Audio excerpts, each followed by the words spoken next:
La cérémonie a commencé par une minute de silence en l'honneur des 14 soldats sud-africains morts en RDC. Le président Cyril Ramaphosa leur a rendu un vibrant hommage. Il les a cités nommément les uns après les autres, il les a qualifiés de héros. Il a expliqué qu'ils avaient perdu leur vie en RDC pour les droits fondamentaux du peuple congolais dans le cadre d'une mission de la paix.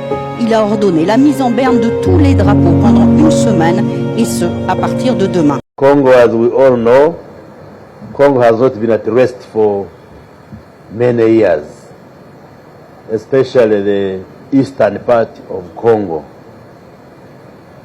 I can say since 1960, when Congo got independence, this part of Congo, and you know where I come from, we border with Congo, has been restless and has not had peace.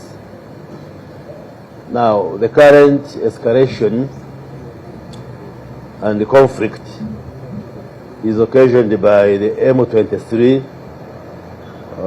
group that is fighting with the government forces, and there is a territory that they captured, and of course recently they also captured the town of Goma, and continues to raise a concern not only in the international community but mainly in the East African community, that we want peace across.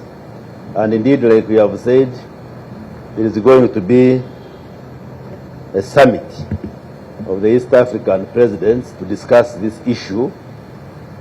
It will be held virtually, but as a country, as a government, our view is that the fighting groups should get to the table to negotiate and find a peaceful resolution of the conflict.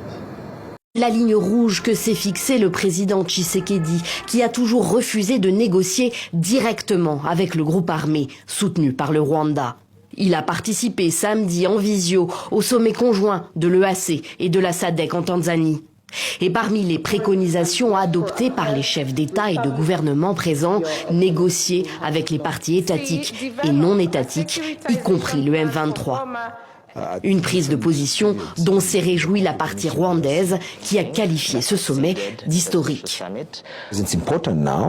Il est important maintenant que le M23 soit en mesure d'engager des pourparlers directs avec le gouvernement de la République démocratique du Congo, comme le Rwanda l'a toujours demandé.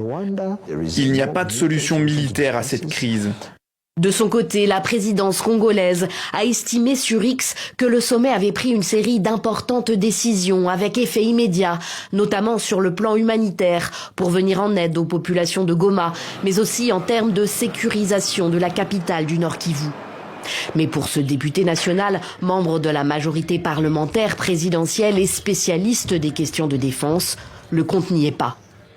Les mesures efficaces devaient être prises. D'abord, 1, nommer le Rwanda comme un pays agresseur.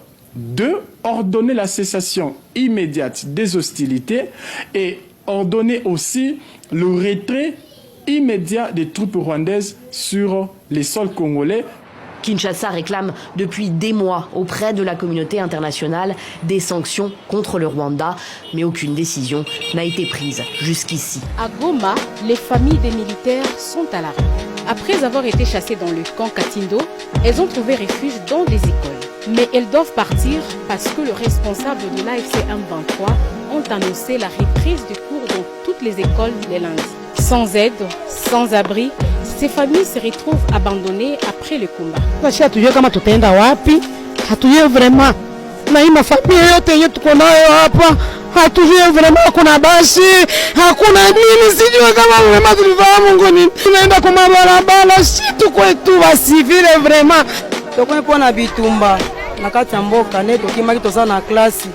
Soki tobimi na classe tokena kofanda wapi ngai kutu ndenge nazolo babwe mobile nangaza na morke nazana mutu akosunga ngai te ya kopesa ngai mbongo pona sunga bana deko maki nilikuwa niko kwangu kulikuwa kioski wanipiga masasi kumugulu kisha nikaenda kwa hospitali wakakata mgulu bako wasoma wanasema tutoke Asa tosa tutenda tena wapi na mimi position niko nani konchoma mbaya sio kanaenda wapi, niko na watoto hapa sio kanaenda nabo wapi. Bona njui hatutaweza tena hii maisha sasa turudie mu maka parce que tuko famille militaire. Hatutaweza tuishakuwa na boga. Naba bwana atujue kwenye biko. Que doit faire le gouvernement face à cette situation? Partage ton avis en commentaire. Ba pesa mando. Tshisekedi azwa armée na ye. Armée ya mboka FRDC atie bango pembeni. Azwa ba oyo babengi ba wazalendo. Asangisa ba mususu na o bazali ba AFDLR. Na ba force étrangère ba Burundi. Asomba mandoki ebele otokutiawa. Arsenal otokutiawa eza na ebite. Apesa bango azoba militaire batondi na mboka oyo o babengaka na lopoto surmilitarisation. Bato wana nde babandaki kosala bazoboma baza koviole tracasserie obakisi na kati baservice ekiliki bakangi bato ebele awa baza na deniap na ANR na Kinshasa na basoupçon kaka oubie soki nini bazali kopie bazalaki koboma bato insécurité générale tokoki kokanga maboko te ndenge toye komema charge elelo nayebisi yo ke non nakutani na ndeko na nga moko azali awa agent na Nations Unies ayebisi ngai mbula mobimba esi depuis une année alali 4 jours ayoki te lisasi ebeta abi alali pongi ayoki te lisasi ebeta depuis une année kasi makambo wana bato ebele oyo ntango tokoti na mboka ezala ba FRDC bawazalendo ba FDL ebele baike Ce qu'il y a à refaire, tous les pays d'Afrique sont à refaire. Où est passée la solidarité africaine? À quoi c'est l'Union africaine? Regardez comment les Congolais se font tuer. Je ne vois aucun pays d'Afrique réagir. C'est à refaire. Pourtant nous sommes les mêmes frères, membres de la CEMAC. Nous sommes les mêmes Africains. Mais les Congolais se font tuer matin, midi et soir. Les pauvres, ils ne dorment plus bien, ils ne mangent plus bien, ils n'ont plus la paix. Parce qu'ils doivent fuir, ils doivent courir. C'est à refaire. Nos dirigeants sont à refaire. Parfois, je me demande à quoi ils servent. Et pourtant, un dirigeant, c'est comme un père de famille. Aucun père de famille ne verra son enfant se faire tuer ou se faire abattre sans qu'il agisse. Mais je ne vois pas les dirigeants agir sur ça. Ils sont dans leur maison, dans leur bureau. Ils roulent dans les grandes voitures pendant que la population est en insécurité. C'est à refaire. On a sakara la Congo. Bozozo Congo et comme on kaba poche nabino. Bon même peuple la violence. Bon mi peuple la nzala. Congolais kokata koliate. Peuple congolais kokota ko soma makite. Boya ko komisi di. Ese moto kanga dalobe Félix Alekinga na nini? Zoba moko mwana mobali boye.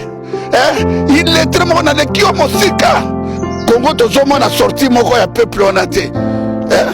Bokecho alela pe mingi pona mboka oyo vraiment. Pendant que makambo zalaki kobeba ti na niveau baya kozwa Goma, ba députés, les représentants ya peuple au bazana kati ya institution, ils faisaient quoi pendant ces temps-là? Qu'est-ce qu'ils ont essayé de faire pour nous éviter le pire? Baruki koyebisa biso ata soki échouaki. Ils peuvent nous dire ce qu'ils ont fait.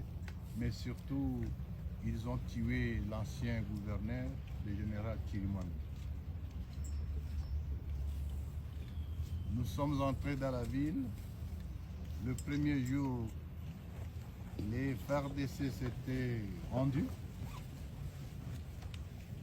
Mais le deuxième jour, une partie qui était restée a repris une sorte de résistance qui a occasionné malheureusement des affrontements dans la ville.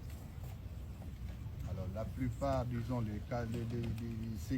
ce dont on parle aujourd'hui en termes de morts, c'est plutôt les combattants qui sont tombés pendant les hostilités. Et ces combattants, il y avait bien entendu les FRDC, avec la coalition, c'est-à-dire des Burundais, mais des faux Wazalendo qu'on a armés, que le régime a armé pour dire qu'il devait défendre le pays en lieu et place de l'armée, mais aussi la coalition internationale de Samir Diassi,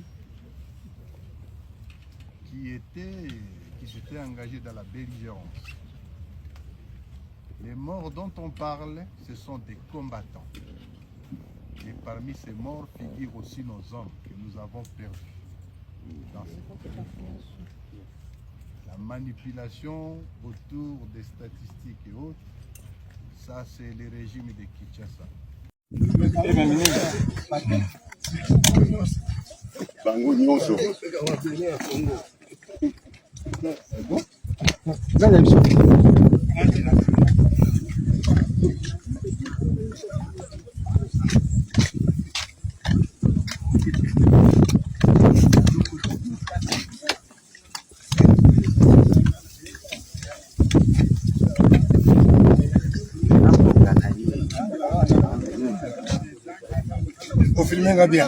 Namoni boy.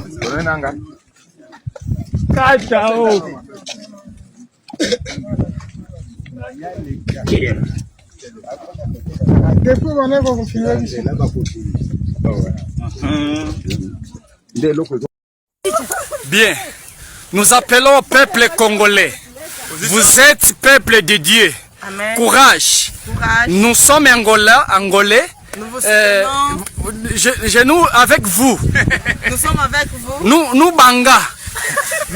Bien avec nous. Congo, oye.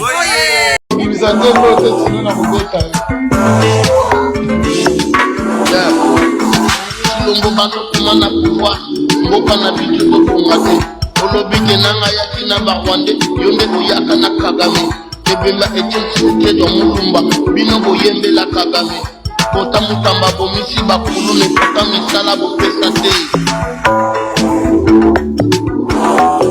ebenga na chimero mulune nanga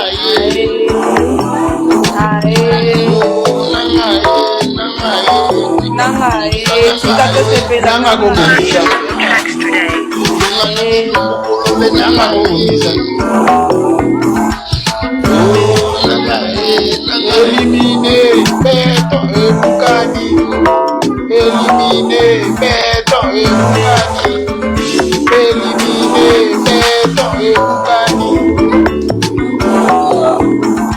Kocho ebomi moko eza ekoti oyo ekoti ya escroc ekoti ebomi mboka surtout ya couleur oyo tata na banda olata ekoti ebomi mboka eza makambo nyonso yango oyo ekoti oyo eyoboma Kongo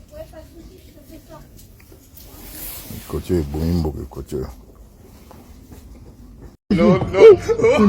Yeah, il est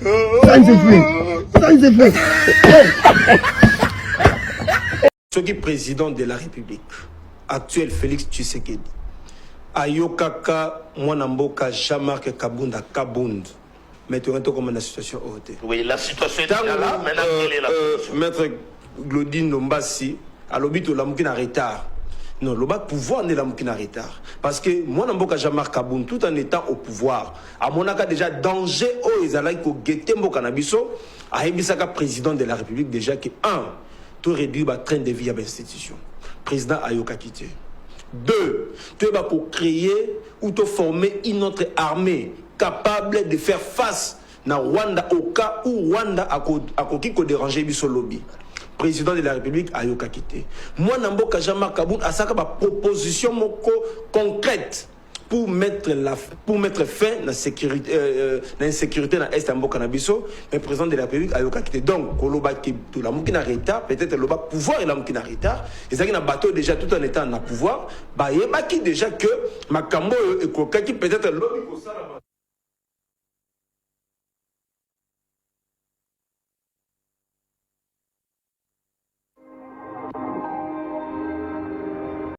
oluka nzela okende okoluka nzela mpona masina okoleka te mama na botanga okoleka te nde biso tomona pasio mpona yo biso tobengani kabila yo boyi soko vanda mboka oyo lobela biso toa bakongole te yo komonisa biso pasi ta mpona ni peuple dabarongo yango oyo obana na poto ozoteka bachamo na yo oye na Kinshasa président boniko boni boye eza nini nango eza nini yo toyaka kotika ya biso toyaka kotika na Kinshasa biso toyaka kotika yo ta toyaka kotika bana na yo ta bana no bayebani ta biso toniokamaka yo kuno yaka munene bana na yo olala boye pongi ya bakongole bazoba biso bazoba na yo ngala za gonome na sala la pisciculture 2023 Niat papa lia na yo René na yo sala kokima obo sala tali papa na ebite bon Brazil za pona changwa olega te bolega awa tokobuka pona totanza bule to ala kanda boye bato ala kanda en plus na bandeko ba lo bakao demanda la fufunini na lipa nini demanda eke bana soko boy to yakuna eke bana na bakatier ennemi na biso na minute za muluba foto omo na bino baza bandeko na musuni na